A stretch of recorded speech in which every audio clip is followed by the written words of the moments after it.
Dianna Kokoszka, welcome to the Star Coach Show.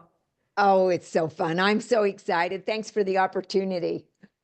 You talk about really interesting things. So, ladies and gentlemen, we are going to be diving into the story you're telling yourself, different kinds of energy, energy that helps us be successful, and the things that we put in our own way without even realizing it. And we're going to do all of that with this beautiful lady who is the author of Becoming More. You can't get better until you get different.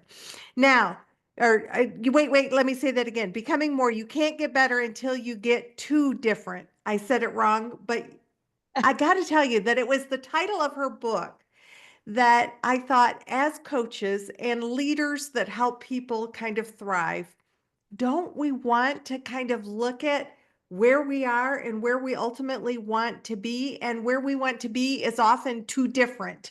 And that's what we are going to focus on today.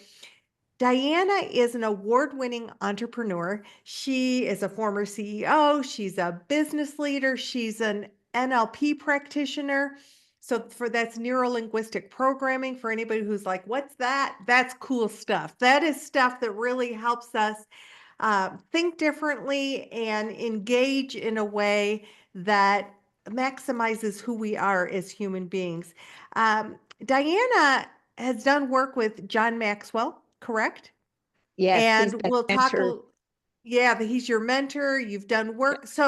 So many, like you've got your fingers in so many pies, but all of those are about helping people kind of thrive. And that's what we want to do here at the Star Coach Show.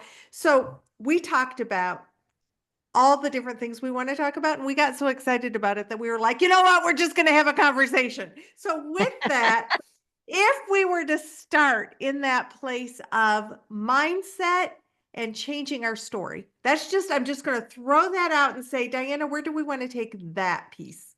Well, Meg, first of all, I just so appreciate you because I love coaching because it's always about helping people improve. And when you were talking about the gap, when people don't have a coach, they get caught in that gap trap and get stuck in their life, right?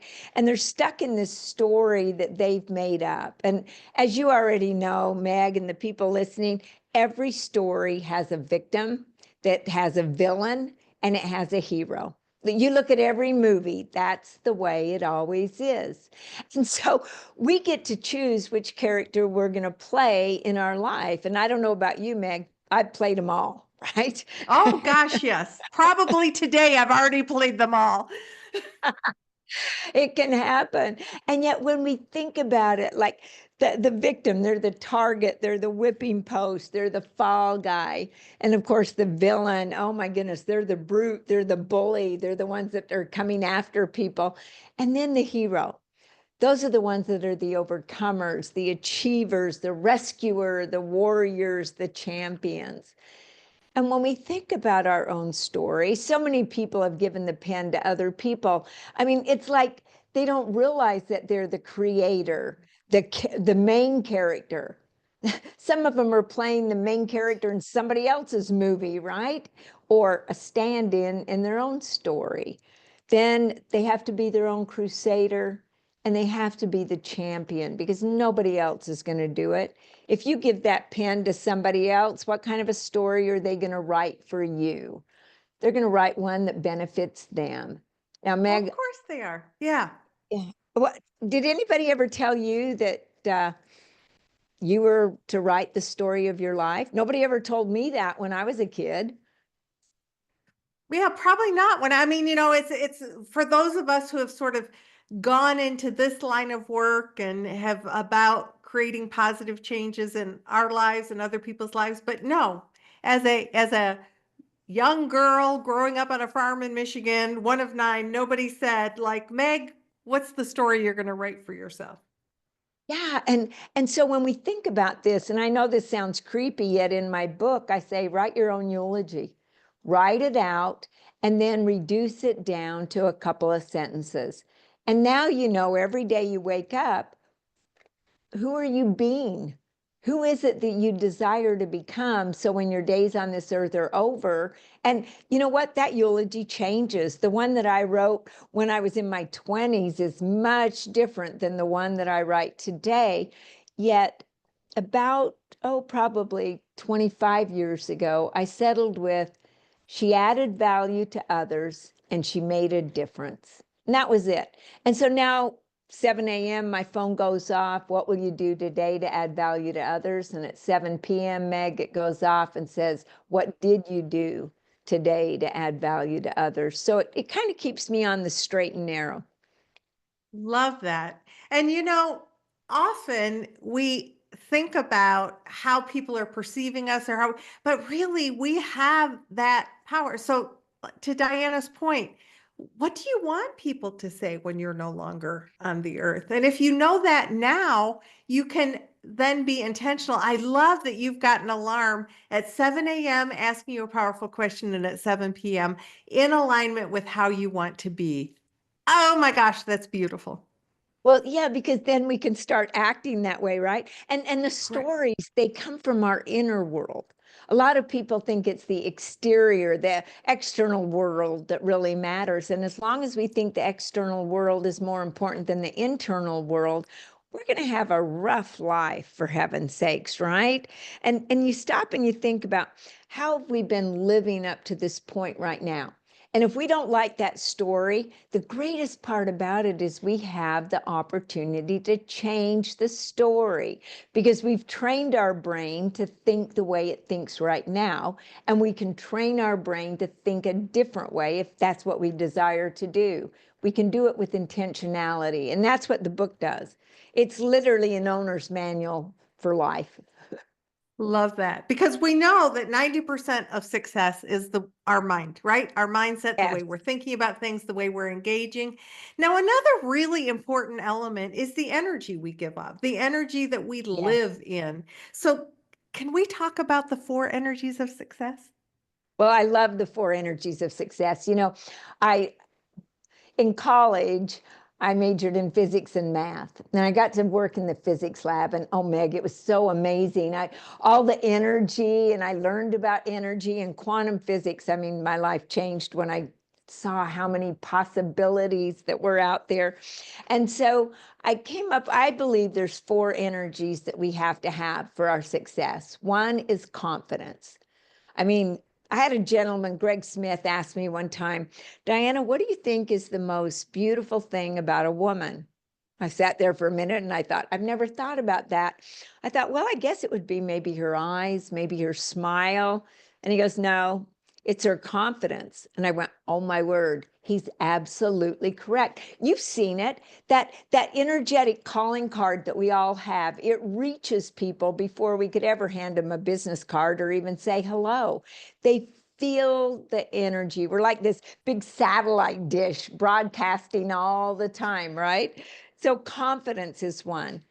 The other one is gratitude. I believe in the energy of gratitude. Every day getting up and before my feet ever hit the floor, what are 5 things I'm grateful for? Because it puts my mind in a great mood and into that mindset of gratitude. The third one, of course, is being in the present moment. Too many people are living in the past. They can't change it, for heaven's sakes. It's like looking in your rearview mirror, driving forward. And so to be in the present, it really is a challenge. Yet once we learn how to do that and tune everything else out, especially when we're around our clients and our children, oh my word, how our life changes. And the fourth energy, that of purpose. Why are we here?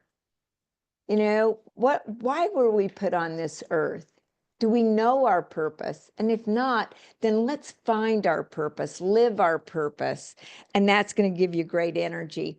In the book, I talk about the energies that limit us and the energies that liberate us, like fear, worry, nervous, depressed, dissatisfaction, anxious, stress, complaining, irritated, self-doubt. Those are all negative energies and people feel them. And then, of course, the liberating energies. We've got joy, gratitude, confidence, passionate, approval of other people, and how important that is sometimes. Intentionality is a powerful, powerful energy. Taking responsibility, being optimistic, and being resilient, creative. We can think about all these words, and yet, are we putting out that kind of energy? Or are we sitting there with the self-doubt? Because our body cannot lie. Our brain, it's the biggest liar that you know, yet our body cannot lie. I mean, if we're hungry, it tells us to eat. We eat, it doesn't tell us we're hungry anymore. It tells us to sleep. We get some rest, doesn't tell us we're tired anymore. Says you got to go to the bathroom. You don't run to the restroom and it goes, ha ha ha, it's only fooling. No, it doesn't lie. And so your body is broadcasting out there all the time the kind of energy. Your energy was high when you started this podcast, and it's still high. You can feel it over the web. I mean, come on, you can feel it over the phone, because our thoughts carry energy, our actions carry energy. Our bodies, our emotions carry energy. So what kind of energy Absolutely. are we carrying, right? So, what would you advise someone who might be caught in a more depleting energy, maybe are ruminating or caught in that self-doubt or knows intellectually, I want to be over there, but I feel like I'm stuck here? What would you recommend? Well, you know, there's 4 quadrants. I'd start looking at where you're at any given time. There's high positive and low positive. There's high negative and low negative. And so let's say anxiety and stress. Well, that's going to be in the high negative area. I say find something to be grateful for. Your mind cannot be negative and grateful at the same time. You can take a gratitude walk where when you're walking, you think of all the things that you're thankful for. And then as you come back home, well, you can even do it going to the copy machine, for heaven's sakes. On the way back to your desk, you can say all the things that you're grateful for, the things that you were thankful for going out, grateful for coming back. And when you just say the words, I am grateful for water pressure, hot water, a shower. I mean, all these things, say, I am grateful for before each one of them. It puts positive endorphins into our system, and it helps us even feel better, because our minds are powerful, powerful things. Powerful. So, when there is negativity, or because you mentioned something so key earlier, if we're getting all of our connection externally, we're not doing anything intrinsically, we're Yeah. not sort of finding our stability intrinsically right now, and just often there's a lot of turmoil, there's a lot of tumultuousness. So if we're being batted around by all of that, gratitude might help ground us. What else might help ground us? Well, it's very interesting, because a lot of people believe the attitude and mindset are the same, and they're not. Attitude lives in our conscious mind, and our mindset lives in our unconscious mind. And so we can work on our attitude, and you can change your attitude that fast if you like, right? Yet your mindset takes a lot longer to change, because you're the one that has taught it how to think. This brain of ours, it's like you have a thought and it goes from one neuron to another. It's kind of like walking across a patch of grass, right? You walk across it once, you have the thought once, no big deal. Yet the more you walk across that grass, the more you make a rut. And pretty soon there's no grass left. Well, your brain, the more you have that same thought over and over and over again, it makes like the rut. The axon becomes so strong. That's why neuroscience says nerve cells that fire together wire together. Our brains like fast. So it's going to take the fastest route, which is the way you taught it to go. So when we're looking at all of these things of how do we kind of reconstruct, everything begins with our thoughts. And like our attitude, when you said, have a positive attitude. Well, people say fake it till you make it. And I go, face it till you make it. I learned that from Dr. Henry Cloud. Because when we face it and we say, this is where I'm at now, and this is where I'm going, and we work on ourselves, everything comes from the inside out. So we've got to work on ourselves constantly. Love, love that. So we've talked about liberating and limiting energies. We have them all around. Um, we've talked about the difference between attitude and mindset, and the fact that we have the power to change our story. What, if anything, would you like us to lean into now regarding just this whole concept of becoming more and looking at the different? I think there's a couple of things. Number one, we all have limiting beliefs. And a lot of people, they don't realize the limiting beliefs they have. And they don't realize the storytellers that live in our brain. I say there's 4 storytellers. One is the devious storyteller. That's the one that helps us with those limiting beliefs. Oh, it reminds us of anything that's ever been said, anything that we've thought of, like we're too old, we're too short, we're too this, we're too that, we're not good enough. All of these awful things, and it loves to tell us that story over and over again, especially when we're a little nervous, right? The next part, though, is the flattering storyteller. That's the one that says, oh, you don't need a coach. You don't need anybody helping you. You can do this. You've got this. Or it's telling us, you're so good. Do you realize how good you are? Don't listen to anybody else. You've got this figured out. You don't need to change. The third storyteller is the one that frightens me the most. It's the reasonable storyteller. It's the one that allows us to blame everybody else because it gives us reasons, it gives us excuses. What it doesn't give us is the responsibility for our own lives. And the fourth storyteller, that's the empowering storyteller. That's the one I love because it empowers us. It has us take responsibility. It says if it's to be, it's up to me, and I've got to work on myself because after all, growth is the only guarantee that tomorrow is going to be better than it is today, right? And so if we're not working on ourselves, especially our thoughts, each one of us have about 60,000 thoughts a day. And it's not that we have a lot of thoughts unconsciously that matters. It's that 90% of those are the same thoughts we had yesterday and the day before that and the day before that. And even worse, 85% of them are negative because the brain loves to go to the negative side. Yeah. And so with our brain working the way it does, we've got this conscious mind that, wow, we think we're thinking with our conscious mind. And well, we may be thinking with it, yet the person in charge is the unconscious mind, right? And of course, we have our logic and our emotions that are at war with each other all the time. The emotional kid wants whatever it is it wants. And the logical adult is saying, no, not now, shouldn't do that, couldn't do that. It helps feed us all those crazy thoughts.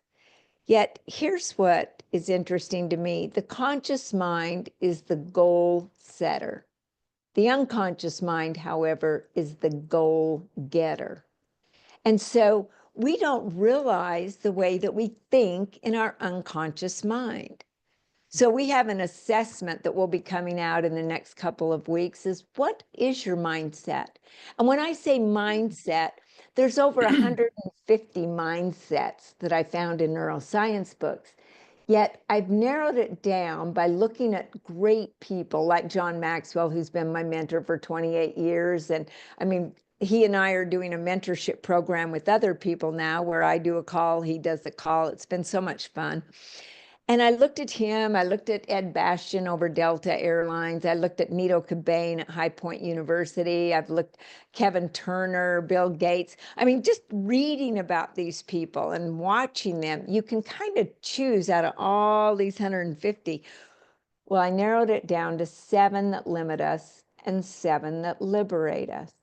And we can Wow. actually train our brain to have a better mindset. For example, Carol Dweck made fixed versus growth very, very popular, a whole book on those two mindsets, right?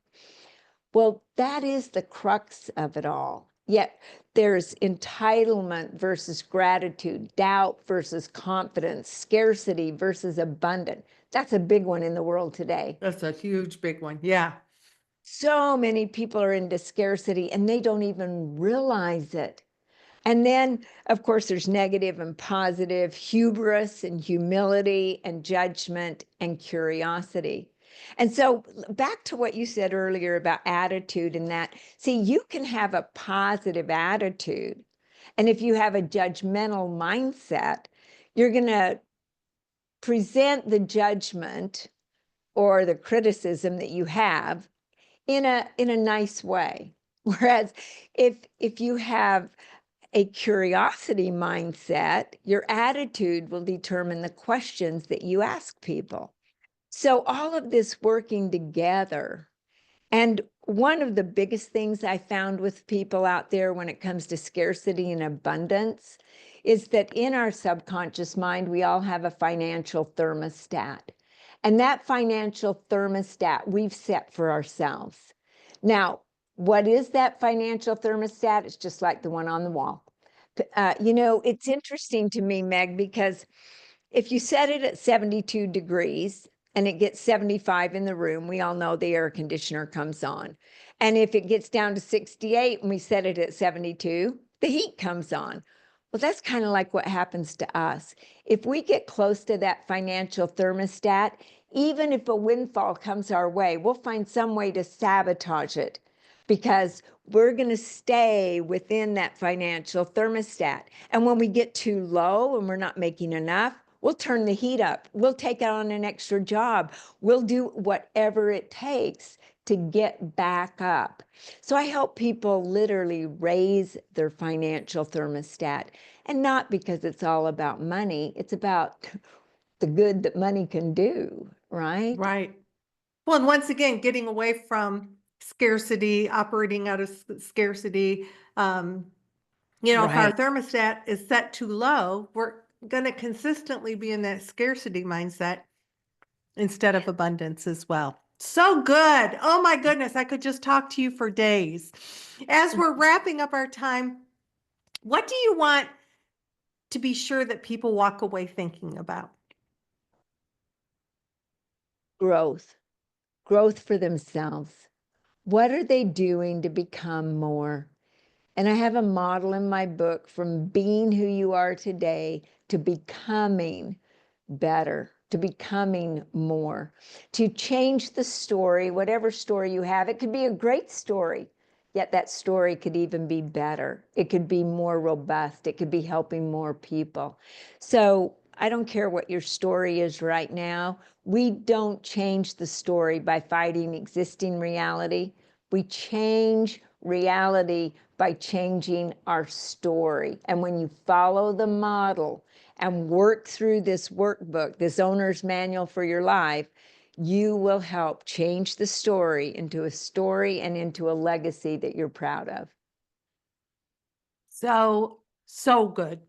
Thank you so much, Dianna, for sharing all of that. We will have links for how to connect with Dianna and her resources. Just off the bat, what's the best way for people to connect with you? I think the best way is just to go to dynamicgrowthcollective.com. That'll be the best one right now. Yes. Right out of the gate, but we'll have all the links as well as the link to her book in the show notes for the show. And if you're watching us on YouTube, it's going to be right below this video. Dianna, what a joy to spend time with you.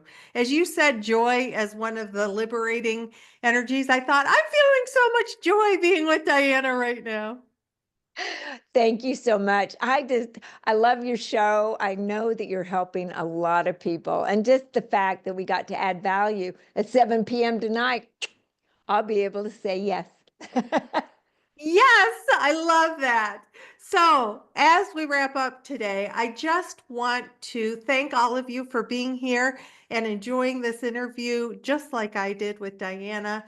Remind you that at the Star Coach Show, we bring strategies, tools, and resources to you each and every week to help you be the best you can be, shift your mindset a little bit, let you settle into the impact that you can bring into the world.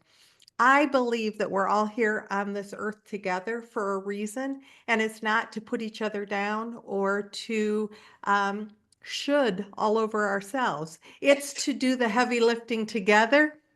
It is to be the best we can be and help others be the geniuses that they can be and bring their success energy forward. So be kind to yourself, be kind to others. Thanks for stopping into the Star Coach Show. Be sure to come back next week. And once again, Dianna, thank you for being here with us. Thank you so much for the opportunity.